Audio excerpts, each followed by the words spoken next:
Welcome. The Leadership Lesson podcast inspires leadership growth in everyone. We have enthralling conversations with top leaders in order to provide you with life-changing lessons. My name is Caleb Nichols. I'm a speaker, a pastor, and a family man. My hope is to inspire spiritual depth and leadership growth in you. I love to sit down with leaders from a variety of fields, hear their personal stories and leadership experiences.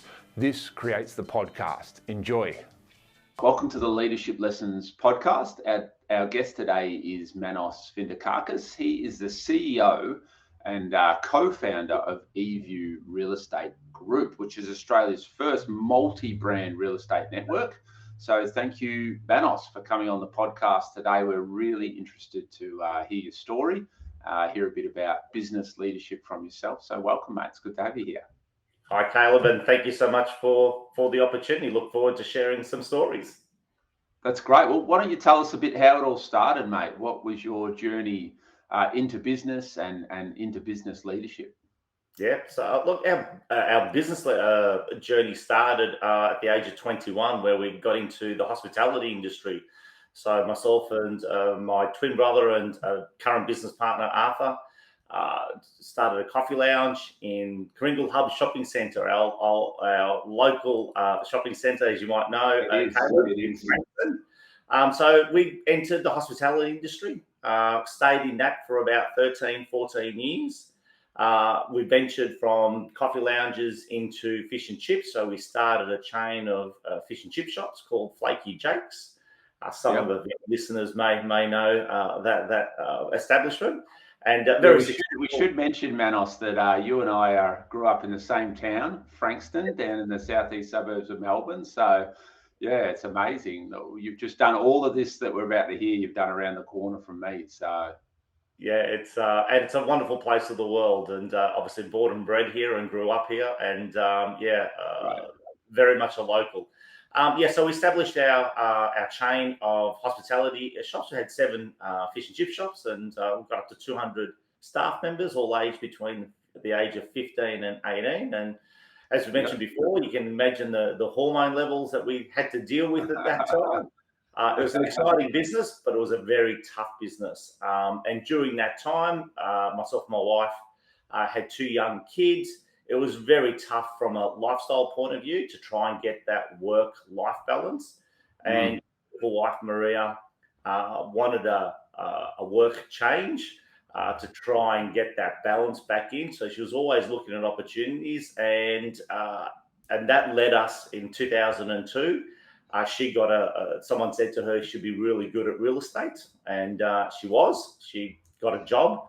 After that comment, she loved real estate and real estate loved her. And a year into her real estate career, she said, you know what, we can actually take it up a level and get into business ownership and open up our own agency. I was very reluctant to do that, Caleb, at that time, because I had invested so much of my time and effort in the hospitality industry.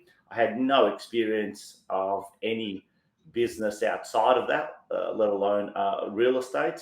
So I came into real estate absolutely kicking and screaming. To cut a very long story short, I lost a bet with Maria. She really wanted her dream, and happy wife, happy life, as they say.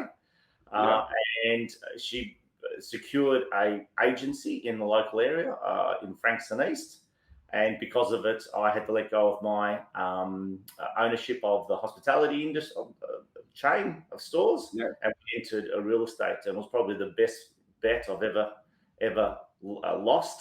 Came into it absolutely kicking and screaming, as I said. I actually came to work, I think, for the first 9 months in a denim suit to make sure that, because the agreement was we'll start the agency with Maria, but the last thing I ever wanted to do was actually list and sell property. I said, I'm not going to put a on. I'm not going to be at home opens. I said, the last thing I ever want to do, but I'll help her with the back end administration to do all the account, payroll, and all those sorts of things. And it was probably the best thing that ever happened. My resistance to actually go into the field and being a sales agent enabled us to give us a real helicopter view of how a real estate operation operates. And believe it or not, the experiences that I had in business prior in the hospitality industry, so much of that we were able to bring over into real estate. Believe it or not, all the numbers, all the statistics, efficiencies, and I could see that real estate was it was a cottage industry. Whilst the Australian love affair with property is quite enormous compared to the rest of the world, it was really run inefficiently from my perspective. So I think the best thing is you come into it with totally fresh eyes, totally no experience or prior habits, I guess, or misconceptions of the industry. So you were able to apply some of those learnings into the real estate world. Yeah, and 20 years later, we're still in it. So that's great. And tell me, can we step back a step? What was it like running Flaky Jake? So I spent a lot of time in my teenage years ordering Flaky Jake's fish and chips from you guys. So well done. You definitely were recognised as the premier fish and chip shop around the area. So you had seven stores, I think you said. Yes. So what was it like though, working with the 15, 16, 17-year-olds? I mean, that's an early business lesson right there. Can you tell us anything that you learned on the way working with teenagers? Yeah, it was actually fantastic. We love the youth because they come with a different energy, and I think as obviously as business owners and leaders, you have a huge responsibility to make sure that you can influence those teenagers. And I should share my story as a teenager. My first job was with Red Rooster. I was at the age of 16, and I remember my store manager, Simon. He was about 22, 23 years of age, so he was still a young leader. And I remember the most valuable lesson he gave me. One particular shift, I think this is really important from a leadership point of view to share. I was getting frustrated. I was, getting to work early, leaving late, making sure that I did the best I possibly could during my shift. But there was a lot of other team members that weren't, living up to the expectation of their duties at work, and they're basically being very lazy. So as a young teenager, I was frustrated because I thought, this isn't fair. I'm doing all the work and I'm carrying all these people, and I shared my frustration and my anger with my manager, Simon. I said to him, this is unfair. I said, I'm doing all the work and these guys are, turning up late, they're slacking off, they're doing this. Very typical teenage routine in many workplaces. And Simon sat me down. He goes, Manos, I'm going to give you the most valuable lesson of your life. And I recall this, and he turned around and goes, let's sit down. He goes, you have a choice right now. He goes, you can be part of the 95% or the 5%. And that is, 95% will be mediocre in life. The 95% will not be driven. The 95% will do just enough to get by. Or the 5%, you can become a leader and you can obviously step up exactly what you continue to do. And it's your choice. You got a sliding door moment. Be like everyone else, the majority, without any, with no judgment or anything like that. Or you can step up and be a leader. And that was probably the most valuable lesson. And I guess at the age of 16, then going into business ourselves, that's what we instilled, obviously, to our team members when we started Flaky Jake's and our stores, and having the younger ones and sharing those life lessons and say, this is not going to be your lifelong career. But what you do right now is going to be really important. How you perform in your 2, 3, 4 hour shift is going to be a reflection of what you're going to do later on in life. And so when you instill that passion to do a job really well, and no one aspires to have a career in fish and chips at a young age of 15. It's a job, but it's the way you approach that job. Yeah, great. I love that. That's the most important. So I think as leaders during that period of time, it was great. It was great learnings. Yeah, the mindset's so important, isn't it, when it comes to work, leadership, life, the way that you approach things? Because it's a great point. Not to be disrespectful, but no one wants to have a career cooking fish and chips, but it's a place to start and grow from. And obviously yourself and your wife Maria have some talent in building business, and to switch from fish and chip stores and hospitality into a totally different field of real estate that you had no previous experience in is quite a jump. And not only to survive, be able to build a business is quite amazing. Tell us about those early years and how did you really get going? Was there a momentum point? Was there a tipping point where things worked that you could tell us about?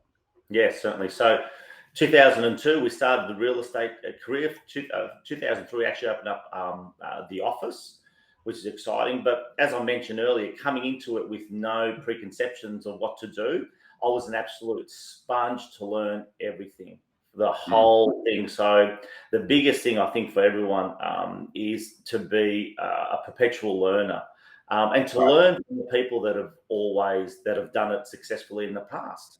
Not necessarily copying them to the nth degree verbatim, but obviously applying your authenticity. So the biggest lesson for us was understanding the business, learning from people who have already done it, study, and then just applying some real basic mathematics to it. So I always go back to numbers. I have a saying: numbers help us predict help us create the future, and obviously predict the future. So if you get really dig deep into the numbers in any business and key performance indicators, which were used in fish and chips as well. So we took the average fish and chip shop that was doing, from a turnover 4,000 a week to doing, 25,000 a week, in sales. So, and we just applied numbers to be able to do that. So our biggest learning entering real estate was to apply those same numbers in real estate and saying, can you give us an idea, Manos, of what that looks like at the moment using numbers in real estate? I think that's fascinating. Yeah, definitely. So let's just talk about how many sales there are in any particular area. So if you look at 10,000, estates of 10,000 homes, say like Coringle has 7,500 homes. And I think this will be and obviously because the area. So when we started our office, we looked at our 7,500 homes. In any particular year, there was about 350 to 400 sales transactions within that pocket. So once you understood that, is okay, how do I get in touch with every single resident that lives in that marketplace to make sure when they're thinking about coming onto the market, they're going to at least get me into the door.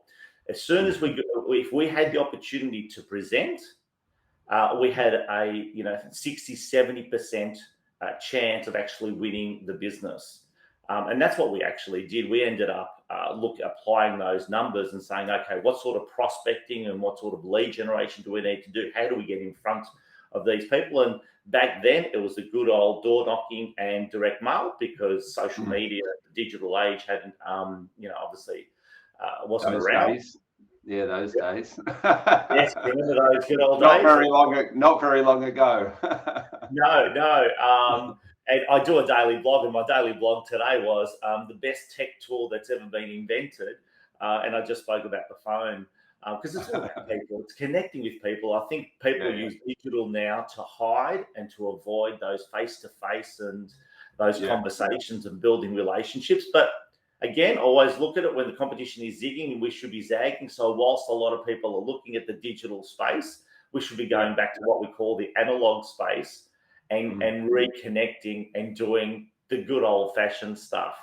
So applying those numbers to that area, Caleb, we were able to get 50% market share. And, we ended up selling, just on 200 homes per year. We held that business for 30 months and we sold close to 550 homes just by applying the rule of numbers and the law of probability. Which was the number that was really the winner? Like, what was the thing that you did that led to the sale? Like, if you could put it down to one thing.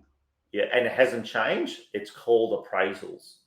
So appraisals is what we call the opportunity to present to someone to give them the value of their home. Now, someone that calls in an agent to obviously find out the value of their home today may not necessarily be selling next week, next month, or a couple of years. But once you understand the KPI is the number of appraisals you do per month, there's a critical number that will actually end up converting to listings, which will convert to sales. So depending on what a sales agent wants to achieve. So if a sales agent wants to, for example, sell 2 homes a month, early in their career, to actually list and sell 2 homes in a month, you're probably going to have to do 15 to 20 appraisals, getting to 15 to 20 potential sellers to win those 2 listings. Okay. Yeah, so that's the appraisal number is the most important number in real estate. It's interesting. It's interesting for people who, we all have homes and live in houses, and probably, as you said earlier, the Aussies have a love affair with houses. So a lot of us, I know a lot of my mates have a good understanding of the market. But getting a bit behind the scenes is interesting from someone like yourself. What is something that your average Aussie doesn't really know about the housing market that maybe someone like yourself, who's an expert in the area, knows? Like, what's something that people don't really understand?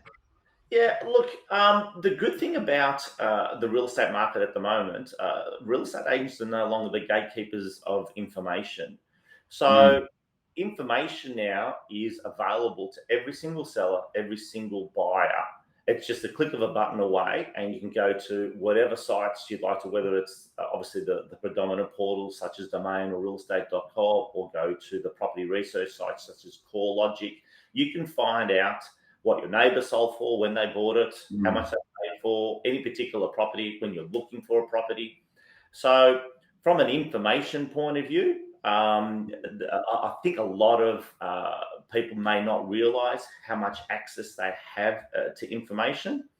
And also in regards to their the reasons of sellers, for example, pricing a property. Some people have that fear of, underpricing their property, thinking that they're going to obviously shortchange themselves and undersell their property. But in actual fact, the closer you meet the market to the actual property price that your property is worth, the higher the price you'll achieve, because you're going to create that competition, because the market knows what every property is really worth. You just want to generate that. Yeah, you just want to generate that competition amongst 2 or 3 buyers that will pay a premium for your price for your property.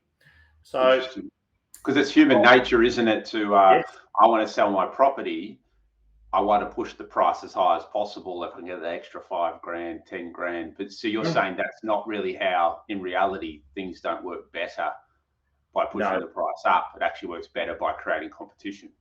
Yeah, because let's put some numbers around it. So let's just pretend you do a market valuation and all indicators say that your property is worth 500,000. Okay, so most people will think, okay, I'll probably have to price it at 550 or a little bit higher to make sure I've got some negotiation power in there, because traditionally most buyers will come in and negotiate the price down. But as a seller, you price it at 500. It actually attracts the right buyers, because what you're actually doing when you overprice, you make everyone else's property more attractive, because the competition isn't so much other agents, it's other properties in the marketplace. So that's the biggest mistake that a seller can do in the real estate is putting the right buyer in front of the wrong agent. And I'm not trying to whether it's Eview or whether it's whoever you choose out there, making sure that you have that trust with an agent. The emotional drivers that occur between buyers and sellers, and that's why you need that agent in the marketplace, because there's all this talk about obviously technology replacing the real estate agent, but not even those in technology can see that the agent can be removed from the transaction, because it's keeping all the emotions. It's such an emotional transaction. That you need the agent.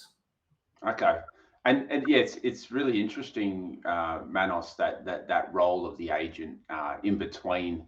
I'm sure it must be frustrating for you working with sellers at times who want certain price or want it done a certain way, but it might be only the first or second time they're selling a home where you do this as a job every day. And is that frustrating for you when you come as the expert, the best way, you've got the track record, yet you bump into a seller who thinks they know? Yeah, look, For newcomers in the industry, it may become a little bit frustrating, new agents.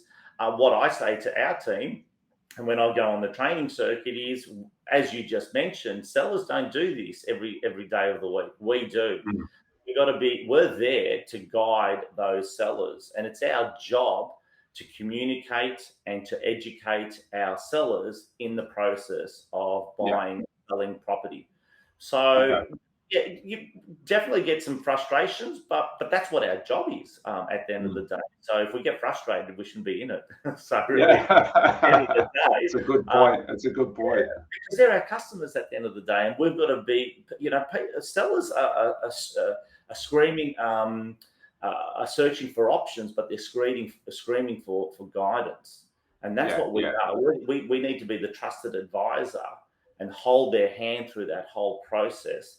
Make sure that we protect their assets, and make sure that we display that we're protecting their assets in every point of the sales transaction. So great. It's an exciting business. It's the most exciting business on the planet. Someone who came into kicking and screaming, absolutely love our industry. and tell us, Manos, because your website says that you're the Australia's first multi-brand real estate network. And from what I understand is you created a bit of disruption in the industry, changed the rules a little bit. So tell us how you saw that opportunity, how you executed that opportunity to change things up, and therefore, what does Eview really do that's different to other agents? Yeah, I guess the best way to describe Eview, well, some people describe it as the Intel chip that powers obviously the back end administration of all our agencies. So what we did do a little bit different, instead of providing a brand to our agencies, and there's 84 agencies now throughout Australia, they all trade under their own brand, and we promote them heavily in their own marketplace. And the beauty about that is because there's never a one size fits all, and every marketplace is a little bit different, and every agent is a little bit different in the way they operate their business as well. So the ability for us to provide all the essential services, and as I said, the way it came about is when I came into real estate, I had that helicopter view, so I could really identify how a real estate agency operates, all the moving parts, be able to create real efficiencies, and those efficiencies, as we grew, were able to be transferred and to the benefit of our team members, who are really our frontline customers. So Eview has become a B2B as opposed to when it started as a B2C, being Eview Real Estate. Just explain that maybe a little bit more, Manos. Give us a little bit more detail. Some people might not even understand what B2B means, which is business to business. So how is that different from a normal agent, and why was that somewhat revolutionary? Yeah, so a B2C business is a real estate agency on the corner, high street store, servicing, identifying sellers, finding buyers, landlords, and tenants, obviously to service our clients. So that was our frontline customers. What happened with Eview? It evolved to providing those services, those back-end administration services, from trust accounting, bookkeeping, marketing, technology, websites, CRMs, all those moving parts that every single agency required. But you can imagine the scope of work. You have a leader within each business, an owner who had to go out there and list and sell property, and at the same time manage all these back-end important but not really dollar productive processes in the business. So what we did, we stepped in, we took that away and said, you know what, we'll do all the back-end administration for each one of our agencies. So in effect, we became a B2B, business to business, as opposed to going direct to the consumer. And then our agents became the B2C, where they were out there listing and selling property and obviously doing property management. So that's how we moved from B2C to B2B. And then benefit to our agents is that they get those efficiencies, much more affordable to be able to outsource them, plus all the training, the stress of managing larger teams in administration was put over to ourselves, and they could do what they do and lead their teams out in the field that were more dollar productive. So we brought those efficiencies in place. Fantastic. And how has that changed your role? Because so I assume you would have been pretty front line selling houses, where now these days you'd have a very different kind of leadership oversight role. And you've been gracious enough to include me in your daily emails the last few days. And so tell us a bit about that. At 4 a.m. every morning, you send out a blog to all of these agents within the business. And I'm sure that's very different to what you were doing at the start. Very different, and it's evolving and identifying leaders within our business. So the team now exceeds over 400, 270 of which are actual agents operating throughout Australia, 84 individual brands, shop fronts, and they obviously list and sell property. So our role has really been to mentor our administration team. So we have an administration team of about 38 people now. That do all the essential services that we provide to our agency directors, and our agency directors are who we call our clients. And then our role, so my role as one of the co-founders and CEO, is to make sure that I train and lead those people for them to be able to lead their teams. So we do a lot of mentorship with them and saying, okay, when you have challenges, how do you onboard your new people? What's the right process for them? How do you manage those people? How do you help them achieve their goals? So our process is if we identify and we come across someone who wants to join, who aspires to open up their own business, the first thing we do, Caleb, is work out what they want. What is it that they want to achieve out of their career? And not everyone's exactly the same. So we have business owners that have teams of 20, 30 people within their organization. We have business owners that actually operate just on their own because they've probably been and done that. And they just want to list and sell property and just have someone take care of the back end. So the most important thing and the lesson that I could share with every business owner is, and it's probably the most valuable business lesson, is every person that joins your business, find out what it is, what they want. That's been our greatest lesson, because as business owners, we think, well, as you know, myself, I love business. I'm very driven. Always go. Not everyone is like that or built that way. And you've got to identify what it is that they want and what they aspire to do, because that way you can help them the best. And it's not about changing them; it's about helping them. I have a saying: everything falls into place when you truly know what you want. And that's my goal for every person that joins our team, whether it's a leader starting his own agency or even our receptionist, at the line. Because we talk to them and say, well, where do you see yourself in 1 year's time, 3 years' time, 5 years' time? And then if you see them as a long-term team member as well, you can help them grow into more leadership roles if they want. I'll share a story. One of my team members who's in accounts, and she does the trust accounting, the sold files, we would call. Absolutely brilliant. One of the best administrators we've come across. Young, energetic, gets her work done. And I said, fantastic. And as we were growing, we wanted to add to the team. And when we were adding to the team, I said to this particular team member, well, you can manage these people and you can, expand your skills and how great you can build. The very next day, after having that discussion, because I'm really excited for her, it's one of the early lessons in business. She was horrified. She never slept the whole night because she didn't feel she was ready for the role. She didn't really want the role. She was so happy with what she was doing and coming to work, doing a fantastic job, going home and not having to worry about anything. And then to be put that added pressure, it wasn't for her. So I guess as a leader, the best advice I can give is sit down with your people on a very regular basis, really find out what they want, and help them achieve that. And sometimes it may mean they can't be in your business too, because they outgrow your business. And that's true. Yeah. No, it's really good, Manos. I think in my experience, what people want tends to be their passion, doesn't it? And that's probably another word for that.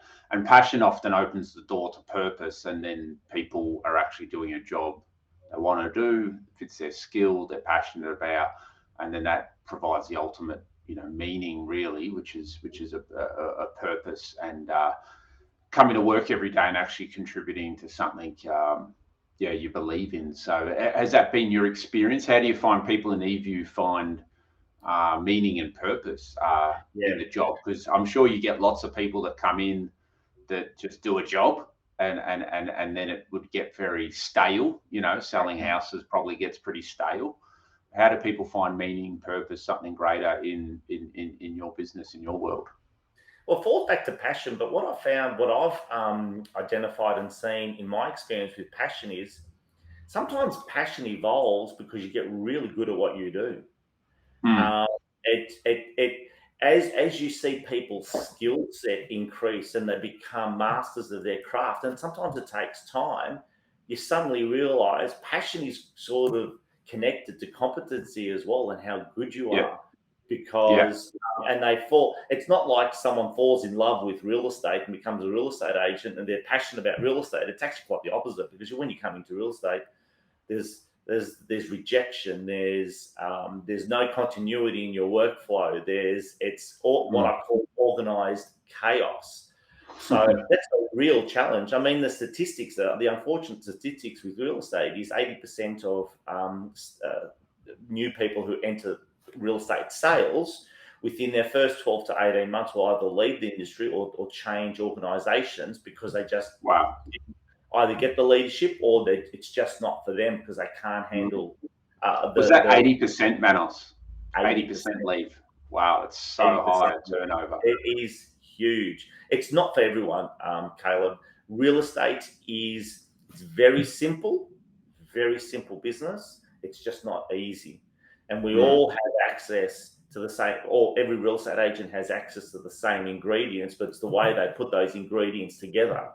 And obviously their commitment to learning, commitment to the mindset to be able to pull through, because there's a lot of rejection in real estate. So I guess going back to, the successful ones and their passion is understanding how to cope with that emotional roller coaster, and those agents that find their way and understand the process really fall in love with people, because it's about people. So when you walk into a seller's home or a landlord's home, a buyer or a tenant, it's all about them. And when you know when your heart's with them and everything that you do is about them, this business becomes incredible, absolutely incredible. Yeah. If it's about you, first of all, you won't be successful. It will just obviously show. It just doesn't happen. And hence why so many people actually leave, because they don't understand. It's all about the customer. You sometimes have to say to sellers, it's not a great time to be selling right now, or you need to do this to maximize your price, or what's your life goals, what's your destination journey. And if it doesn't in line with their property, where their property is at, you've got to give them the right advice. You just can't sell everything home. So yeah. And so for you, Manos, how did you fall in love with people and get beyond the money and the position and the I need a job and a wage, and actually get to that place of doing it for people? Because you appear really genuine in that, and I'm sure from what I understand, you wouldn't have been able to build a successful business if your motive had been wrong. I'm sure there's been wrong motives along the way, but they've had to be changed and dealt with. So how did you kind of fall in love with people in that sense? Why do you do it for them? I think it's just our natural, just the way we are. We certainly don't have.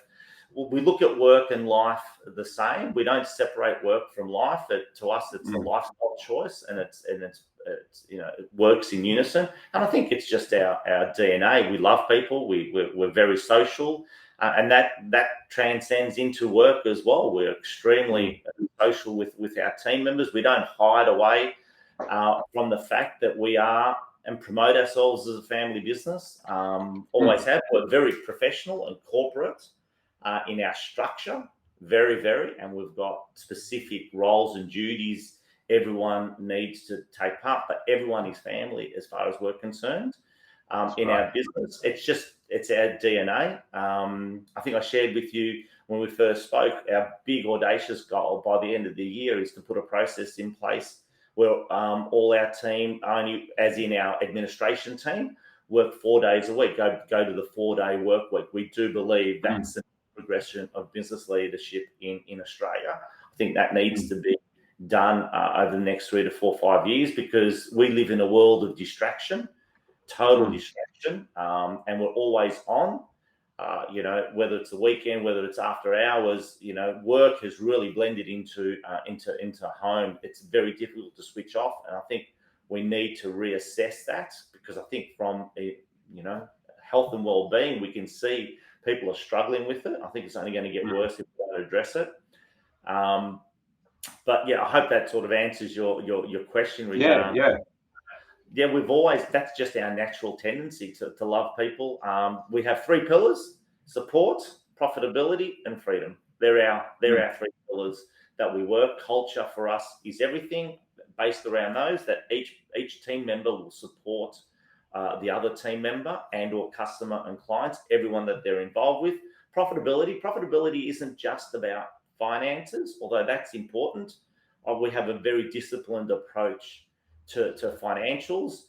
One of the big things, I'm very conservative. I'm not a risk taker, and one of the big things that we teach and promote within our organisation is pay off your home. It was only just last week, one of our team members goes, "Oh, by the way, I've just paid off my home," and I like, you know what I mean? That's the best, to be mortgage free and to be financially disciplined.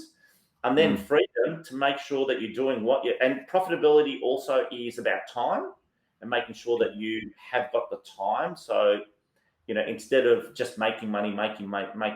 So for example, from a real estate agent's point of view, we say to them, you're on almost, 24/7 in real estate. You need to add team members. You need to be profitable in your business to add team members to buy back time. It's not so much about, putting an extra 0 at the end of your group certificate. So that's really important. Then freedom, of course, freedom to do what you want to do when you want to do it, and freedom of choice. It's good, really good, mate. I love that. So support, profitability, and freedom as 3 kind of hooks that your culture revolves around, and which, in itself, just having those hooks in any business is so important, something that's easy to remember that you can come back to. So just talk to us for a moment. I was interested when you said about dealing with rejection. I can see how that would be difficult in the real estate industry. There'd be a lot of no's or a lot of leads that don't end up anywhere, or appraisals that, or maybe people that say they're going to use you to sell their home and then at the last minute don't use you. And how have you learned, or how do you help and mentor people to deal with that rejection? Caleb, purely from experience, I remember the first time that I lost one of my very first, probably my second or third listing appraisal. And it was in Coringal. I'll never forget it. And I remember the phone call that we received into the office, and Maria said, "Look, we wish you all the very best." And sorry, apologies about that. Wish you all the best, obviously with your selected agent. And when she hanged up the phone, I said, "Who was that?" She goes, "Oh, that was XYZ." And I said, "We lost the listing. We lost their listing." Because, yeah, they've gone with XYZ. I was a mess. I went home for 3 days. I could not believe it. I thought they loved us that much they were going to name their kids after us. Like, it was just one of those. And I must admit, and I openly say it to the team, if we hadn't financially committed to the business at that point in time, this was very early on. Like, it took me 9 months to get out of my denim suit and actually to sell my first property and get into real estate. And then obviously 1 or 2 months after that to actually get in the lounge room to present. And mind you, once you sell your first home, it's hook, line, and sinker. It's just incredible. For me, it was an incredible feeling. And I remember losing this particular one that we'd worked so hard for, and thought we had a great connection. My wife sent me home for 3 days. She goes, "Manos, can you just go home for 3 days? Like, just just get over yourself, sort of thing. Like, suck it up." Like, really, and you've got to be that brutal with yourself. And then the way I got over it is understanding that everyone has to go through rejection. It's not only rejection in business; it's rejection in life, and it's a skill set that we all need to, and a mindset, I should say, that we all need to accept. not take it personally, really have, fall in love with yourself, for lack of a better expression. Know that you're worthy, not take it personally. Things happen for you, not to you. But it took me a long time, Caleb. It really, really did. And in your book, you can probably tell I'm not really over it. In your book, Manos, I had a quick flick through your book. Can you just give us the title again of your book? Yeah, the 60-second entrepreneur. The surprise about how to achieve success in real estate. So there's all the lessons that I've learned in real estate business, and obviously Flaky Jake's as well. Yeah, great. And I encourage anyone to grab that. I had a flick through it, and there's lots in there about family and life and business and all kinds of things. But I noticed a line in there you said with people to always have faith in people, yet hold them very loosely. Maybe not rely on them. Maybe you can remember the line, but have faith in everyone, but don't. And not to take it into wrong context. Have faith in everyone, but don't count on everyone. And what that means is sometimes we have more faith in people than they have faith in themselves. And we need to empower people, and we need to obviously give them as many tools to grow, and again, understanding their wants, but also to have a reconciliation process in your business to make sure that you've got some fundamentals in place. We don't like micromanaging. I can't handle micromanaging, but you've still got to put some really simple performance indicators in place to say, okay, the job is getting done. And it's not so much for the business leaders, it's actually for the individuals, because most people work in chaos and not organized, and we're trying to move the chaos into organized chaos. I'm definitely not one person to say 9 to 5 and between 9 and 10 you've got to do this, and between 10 and 11 you've got to do that. I've got a great belief that you should work in choice management rather than time management. I think that's more important, and I think that's more relevant in today's business environment, that you've got certain tasks to do at any particular point in time, and you've just got to get it done and fit them into your daily schedule, weekly, fortnightly, monthly, and calendar year. It's great. A wealth of wisdom there from you, mate. We might start heading towards a bit of a close. I'd love to hear a couple of maybe tips on the property market, because I know a lot of people would be interested maybe where you think it's at right now, and then maybe we can finish off with a bit of a leadership lesson, or maybe if you've got a one tip that is above all the others for an aspiring leader. So first of all, we're here in March 2022. Maybe give us a bit of an insight. Where's the property market at? Australia's love affair with property. We've come out of COVID. Prices have gone through the roof. It's a fascinating time. You get the doomsday reports, kind of cycle through all the time that we're in a bubble. It's going to crash. What are your thoughts? Give us the download. Well, I'll go back to March of 2020. Obviously, as soon as COVID hit, and I must admit, even ourselves as business owners, we were strategizing our disaster management process, because we're thinking that the property market's just going to totally collapse, and/or not so much collapse in prices, but people would just stop listing and selling. So, as real estate agents, our biggest challenge isn't so much prices going up, is how many homes are actually selling.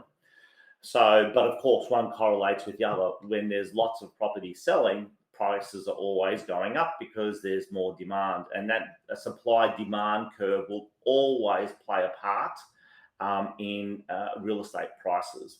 Okay, so, and post the pandemic, obviously just after the pandemic started, obviously, and when the government came in and offered that support, we had a sense that, okay, things aren't going to be as bad as what we thought. And I actually wrote a blog and said it was going to be our roaring 20s. So in April 2020, I said, this is going to be our time of roaring 20s, because I looked at past pandemics as well and said, what happened post pandemic? And every time we've seen dramatic growth. And of course, we've experienced that. It's been over 20% on average right across the board in Australia. Some markets have had 50, 60, 100% increases in the last 18 to 24 months. So absolutely incredible growth. But of course, growth has to come to a manageable level as well. And that's purely because at the moment, and I do believe, even though the percentages are really high, Caleb, it was a managed growth. And what I say by that is the lending criteria that we've had in place for the last 18 months. For anyone that went out to go get a loan last 18 months, it's been very difficult. The lending criteria and has been very, very strict, as obviously put down by APRA. So the banks are very wary and take their responsibility of lending. Obviously, enormously, it's really amplified. There hasn't been money just being given out to people and making sure that obviously their ability to repay. So I don't see the market crashing because of it, but definitely there's affordability at this point in time. So we've reached the affordability point. There's only so much that people can actually borrow and hence offer on properties. And we've hit that peak. So we'll see very, very plateau, maybe 1 or 2% increases or decreases in any particular marketplace, I believe, for the next 12 to 24 months. I see where we were selling across Australia 650,000 properties per year. The average was 500. We believe it's going to get closer to the 500,000. So the volume of transactions will decrease again, which affects property prices, and they'll stay low. So interesting.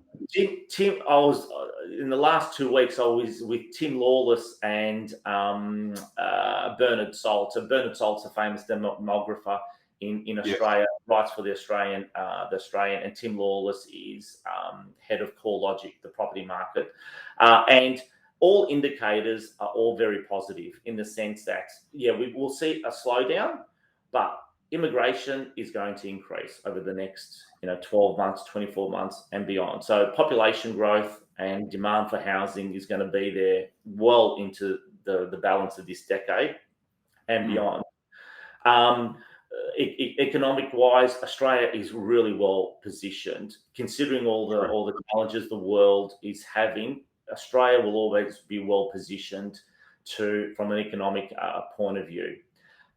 Interest rates, although they're going to increase, and we know they're going to increase, there's been that buffer of 3% allowable in all the lending criteria. So most people will see that. The only question mark that I have for the property market at the moment is inflation, is how far inflation and whether or not wage increases. I do believe wages are going to increase by the end of the year, which they need to, but how that's going to impact inflation.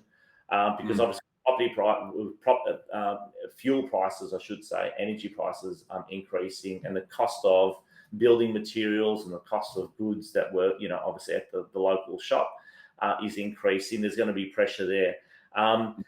Caleb, when you buy and sell real estate in the same market, and especially for a lifestyle choice, it doesn't really matter. It really doesn't matter if you pay a little bit more or if you lose a little bit. The best time to actually upgrade your property is when the market is down, because the changeover costs is less. So, if you're thinking you may have got an extra 5 or 10% when the market was at peak, if you were going to upgrade, you're probably going to pay 5 to 10% in your next property increase. And the gap between yours and that one is far greater than if you took a 5% decrease on, or 10% on the one that you're in now to purchase a 5% decrease in the next purchase. So makes sense. Makes sense. What about your first homeowners? That's always a concern. Will young people be able to partake in the Australian dream of owning their own home? What are your thoughts on that?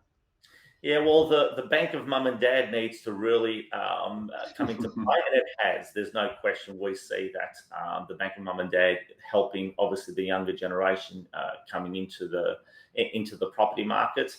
And again, we've got to look at where the affordability is for the first home buyers. Our son and his fiance, they bought out in Lang Lang, so they've gone out, so they've had to go to the outer suburbs to be able to afford where they could afford to get into the property market. So that's going to be a tough one if the younger generation, or first home buyers, I should say, saving their deposit because the lending criteria is so high. And if the government eases up on the first home buyers grants, but it's going to be a matter of supply, total matter of supply. So what I recommend to all people looking to purchase is look at your budget and find an area that you can afford in and get into the property market. You're better off being in the property market than not. And rent investors, that's obviously a lot of people who are buying their first property as an investment, not where they particularly want to live, but and then they rent where they want to live and work. Great. Yeah. Well, that's been my advice as well. So I'm glad to hear I'm not giving bad advice, Manos. You're better to be in the market than not in, and that was my experience. I bought a little unit in Potts Road, which kicked me off. And thank God I was able to do that and had some good people around me. My parents encouraged me to do that as well. And yeah, it's been a good move. So Mount Botanic Ridge now. So I don't know if you sell much out that way, but yeah, we do. We have a couple of our team members and Sterling Estate Agents and Mooney and Co. Who operate out there, and again, you're still very local as well, like as in easy accessibility to the city. So when you're looking at obviously purchasing, and look, I think regional as well. I think there's going to be some great growth in regional markets such as Bendigo, Ballarat, the coastal areas still, obviously are always going to be popular, especially as lifestyle changes as well, Caleb. Like the beauty about COVID, the silver lining in COVID is our flexibility of how we can actually work and live. And so people have made that decision to move to coastal or more regional areas, transition into work 1 or 2 days a week, work from home 2 days a week. We will be seeing, it's not a matter of if, but a matter of when we're going to go to the 4-day work week. So if people are okay about traveling for 4 days, they'll travel a little bit longer to have obviously their lifestyle choice for the 3 days that they're at home. But Australia is the best place on the planet to really be investing in property. We've got stable government. We've got a fantastic titleship ownership of property. I think it ticks all the boxes. So again, it's a fantastic investment, and obviously everyone needs shelter as well.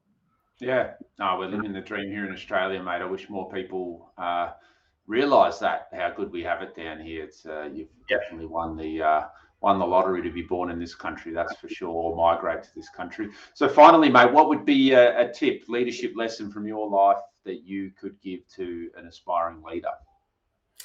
It's all about people, and I know it's probably a cliche, but the more people understand business ownership is not so much about your business and what you offer to the end consumer.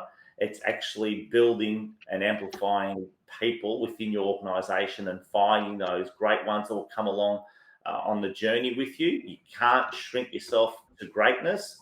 So the more you focus your business on the people and then put the systems and processes in place to support your team, then you'll have a successful business no matter what industry you're in. So people first, people first, people first. Fantastic. No, that's really good, mate. I really appreciate your time today, Manos. You've done, well done on building up great business, and well done on building up our local community here in Frankston. So I appreciate all your work there, mate. And it's been great to meet you and spend the time together. Thanks for coming on the Leadership Lessons podcast. Likewise, Caleb, and if anyone wants to reach out, by all means, hand them over our details. Love to connect and help in any way we can. So thank you once again for allowing us on your show. Great, mate. I trust you were impacted by that Leadership Lessons podcast. I would love to hear your thoughts about today's podcast. Please comment down below and please review the podcast and share it with a friend. Doing this inspires us and helps others to find the podcast. See you next time.